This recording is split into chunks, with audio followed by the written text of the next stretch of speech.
Никогда России не удастся поставить на колени чеченского президента.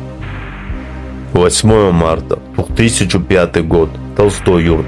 Окруженный со всех сторон, без выхода и без пути назад, второй президент Чеченской республики Ичкерия Аслан Масхадов сделал то, что может сделать только человек, стоящий выше страха и выше смерти.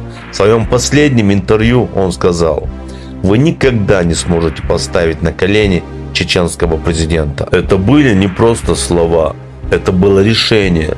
Это была последняя воля главы государства, который понимал, если враг возьмет его живым, это будет попытка сломать дух целого народа. И он выбрал конец, в котором нет унижения. Он выбрал смерть, в которой нет покорности. Он ушел так, чтобы никогда и никто не увидел его согнутым перед врагом. И когда решение было уже принято, когда Схром был окружен и выбраться было невозможно, Масхадов приказал своему охраннику исполнить его последнюю волю на этой земле, которая была оглашена между ними уже давным-давно. Я не должен попасть в их руки живым. После чего охранник исполнил его волю, впустив пулю прямо в сердце. Россия показала его тело, но она не смогла показать главное, что он сдался.